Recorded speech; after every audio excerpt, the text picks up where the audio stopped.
నేను తెలియజేసుకుంటున్నాను. Right, one by one మాట్లాడదాం. మనతో విజయ్ కిరణ్ గారు ఉన్నారు, తెలుగుదేశం పార్టీ అధికార ప్రతినిధి. విజయ్ గారు నమస్తే అండి. నమస్కారం. సో ముందుగా మీతో డిస్కస్ చేసేది ఏంటి, మీ తెలుగుదేశం ఎమ్మెల్యే కోటంరెడ్డి శ్రీధర్ రెడ్డి గారి మీద ఎవరికి కక్ష ఉంది, ఎవరు ఆయన్ని హతమార్చాలని అనుకుంటున్నారు, సో దాని వెనక ఎవరున్నారు?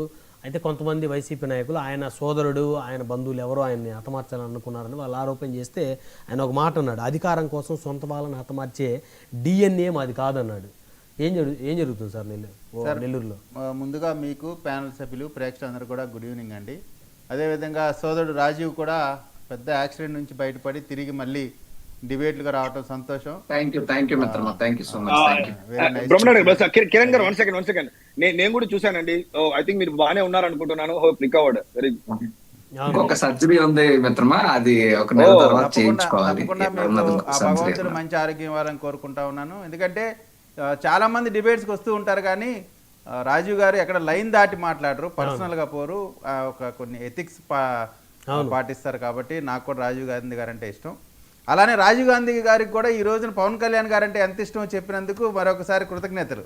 ఎందుకంటే ఆల్రెడీ బలంగా ఉన్న పవన్ కళ్యాణ్ గారు ఒక పక్కనుంటే, పూర్తిగా బలహీన పడిపోయినటువంటి వైఎస్ఆర్ కాంగ్రెస్ పార్టీ ఉంటే, పవన్ కళ్యాణ్ గారి యొక్క ఆ పార్టీ యొక్క బలం గురించి మాట్లాడినందుకు కృతజ్ఞతలు తెలియజేసుకుంటా ఉన్నా. రెండోది, ఇవాళ కోటంరెడ్డి శ్రీధర్ రెడ్డి గారికి సంబంధించి శ్రీధర్ రెడ్డి గారు చెప్పినటువంటి జరిగినటువంటి ఇష్యూ ఏదైతే, ఆయన్ని కొంతమంది రౌడీ షీటర్స్ ఒక రూమ్లో కూర్చొని బాగా మద్యం సేవిస్తూ ఆయన్ని చంపితే డబ్బులు వస్తాయి అనేటువంటి మాట మాట్లాడటం, అది వీడియో బయటికి రావటం, ఇవన్నీ జరిగిన సందర్భంగా దీనికి ఎందుకు వైసీపీ వాళ్ళు ముందుగానే కంగారు పడతా ఉన్నారు? వారెందుకు దీనిపైన అతిగా స్పందిస్తూ ఉన్నారు? స్పందించడమే కాకుండా స్వయంగా శ్రీధర్ రెడ్డి గారి సోదరుడు పైన ఆ నింద వేసేటువంటి ప్రయత్నం చేసి, ఆ హత్యకి వాళ్ళిద్దరు అన్నదమ్ముల మధ్య మనం గతంలో కూడా చూసాం, ఇద్దరు అన్నదమ్ముల అనుబంధం ఏ విధంగా ఉంటుంది, రాజకీయాలకి, పవర్కి లేదా వేరే బెదిరింపులకి భయపడకుండా ఏ విధంగా ఉన్నారు. ఒకానొక స్టేజ్లో శ్రీధర్ రెడ్డి గారి ప్లేస్లో ఆయన సోదరుడికి ఇన్ఛార్జ్ బాధ్యతలు ఇస్తా అన్నప్పటికి కూడా వైఎస్ఆర్ కాంగ్రెస్ పార్టీ ఆయన నా సోదరుడే ఇంపార్టెంట్ తప్ప ఈ రాజకీయ పదవులో లేదా అధికారమో ముఖ్యం కాదు అనేటువంటి మాటతో రక్త సంబంధమే ముఖ్యం, ఆస్తులు అంతస్తులు రాజకీయ పదవులు శాశ్వతం కాదు అనేటువంటి ఒక ఉన్నతమైనటువంటి ఆలోచన కలిగినటువంటి సోదరులు వాళ్ళు. అటువంటి సోదరుల పైన నిందలు వేసినప్పుడు మనం ఏం చేసాం? ఇప్పుడు రాజకీయ పార్టీగా ప్రతిపక్ష పార్టీగా ఉన్నటువంటి జగన్మోహన్ రెడ్డి గారి కుటుంబానికి సంబంధించిన ఇబ్బందుల విషయంలో ఏం జరుగుతుంది, ఏం జరిగింది?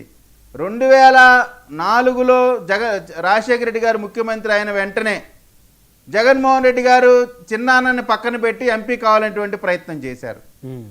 ఆ తర్వాత 2009 ఆయన పక్కన పెట్టి జగన్మోహన్ రెడ్డి గారు ఎంపీగా అయ్యారు. తండ్రి గారు చనిపోయిన వెంటనే నేనే ముఖ్యమంత్రి కావాలా, నేను తప్ప ఈ రాష్ట్రం కోరు దిక్కు లేదనేటువంటి రీతిలో ఆయన చేసినటువంటి కార్యక్రమాలన్నీ చూసాం.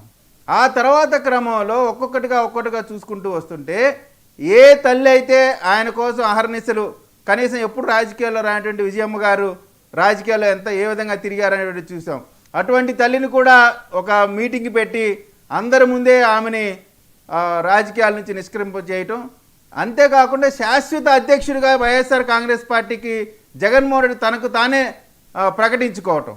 ఆ తర్వాత జరిగినటువంటి సంఘటనలు చూస్తే షర్మిలా గారికి సంబంధించిన విషయాల్లో కోర్టు కేసులు, తల్లిగారి కోర్టు కేసులు తీరా చూస్తే చివరికి షర్మిలా గారిని అత్యంత నీచంగా ట్రోల్స్ చేసేటువంటి పరిస్థితిని స్వయంగా జగన్మోహన్ రెడ్డి గారి సొంత ఛానల్ సాక్షిలో బోరుగడ్డ అనిల్ అటువంటి ఏ విధంగా మాట్లాడతాడు, ఏ విధమైనటువంటి వ్యక్తిత్వం కలిగిన అతనితో సాక్షి మైక్ పెట్టి ఏ విధంగా తిట్టించారు, శ్రీరెడ్డితో ఏ విధంగా తిట్టించారు, పంచ్ ప్రభాకర్ అనేటువంటి ఒక తలకమాసిన వెధవ, ఒక లఫుట్ వెధవ ఏ విధంగా మాట్లాడాడు.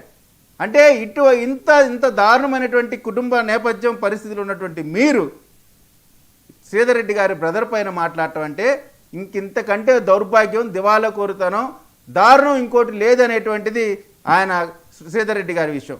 శ్రీధర్ రెడ్డి గారికి చెప్పేది ఒకటే ఒక మాట, వారి స్నేహితులు వాళ్ళ బ్రదర్కి సంబంధించి కూడా, మాకు బంధుత్వాలు అన్నదమ్ముల రక్త సంబంధమే ఇంపార్టెంట్, మాకు రాజకీయ పదవులు కాదు, డబ్బు వ్యామోహం లేదు.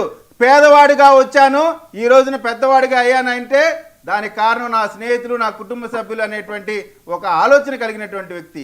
ఆ రోజున జగన్మోహన్ రెడ్డి గారు జైలుకి వెళ్ళిన సందర్భంలో మహిళగా ఉండి ఆమెకు ఉండేటువంటి అనేక ఇబ్బందులను అధిగమించి వేల కిలోమీటర్లు పాదయాత్ర చేసి వైఎస్ఆర్ కాంగ్రెస్ పార్టీని నిలబెట్టినటువంటి సొంత రక్త సంబంధికులు షర్మిలా గారు సొంత చెల్లి. అటువంటి చెల్లి పరిస్థితి ఈ రోజున మీరు ఏం చేశారు? అది మేము చెప్పాల్సిన పని లేదు, షర్మిలా గారే చెప్తా ఉన్నారు మీ గురించినటువంటి విషయాల్లో. కాబట్టి ఈ రాజకీయ వ్యవస్థలో మనం ఏ విధంగా ఉండాలి ఏంటి అనేటువంటి విషయాలు మనం వివాదాలు చేసే ముందు మన కళ్ళు కూడా 4 వేలు చూపిస్తున్నటువంటి అంశాన్ని గుర్తుపెట్టుకోవాలని, అదేవిధంగా ఈ హత్య ఆయన గురించి అసాసినేట్ చేద్దామనేటువంటి విషయంలో పోలీసులు కూడా దీన్ని చాలా లోతుగా విచారణ చేసి అసలు వాళ్ళకి ఆ థాట్ ఎందుకు వచ్చింది, ఒక మనిషిని చంపాలి అనేటువంటి మాట వచ్చింది అంటే ఒక ఎమ్మెల్యేని, అది కూడా మామూలు ఎమ్మెల్యే కాదు, ఒక ఫైర్ బ్రాండ్ ఎమ్మెల్యే. అటువంటి అసలు ఎవరినైనా చంపడం అనేది తప్పు, కానీ ఎమ్మెల్యేగా ఉన్నటువంటి వ్యక్తినే చంపుతాము అనేటువంటి ఆలోచన వచ్చిందంటేనే దాని వెనక ఏ విధమైనటువంటి కుట్ర ఉంది, దీని వెనక ఎవరెవరు ఉన్నారు, ఎవరు ఉన్నప్పటికి కూడా, ఎంత పెద్దవారు ఉన్నప్పటికి కూడా దీన్ని వెలికి తీసి ఈ దోషులు వీరి వెనక ఉన్నటువంటి కాన్స్పిరసీ పెద్దలు మొత్తాన్ని కూడా చట్టం ముందు నిలబెట్టాల్సినటువంటి అవసరం ఉందని ప్రతి కార్యకర్త, తెలుగుదేశం పార్టీ కాదు రాష్ట్రంలో ఉన్నటువంటి అనేక మంది శ్రీధర్ రెడ్డి గారి అభిమానులు కోరుకుంటా ఉన్నారు. కాబట్టి దీనిపైన పోలీసులు లోతుగా విచారణ చేసి నిజాలు బయట పెట్టాల్సినటువంటి అవసరం ఉంది.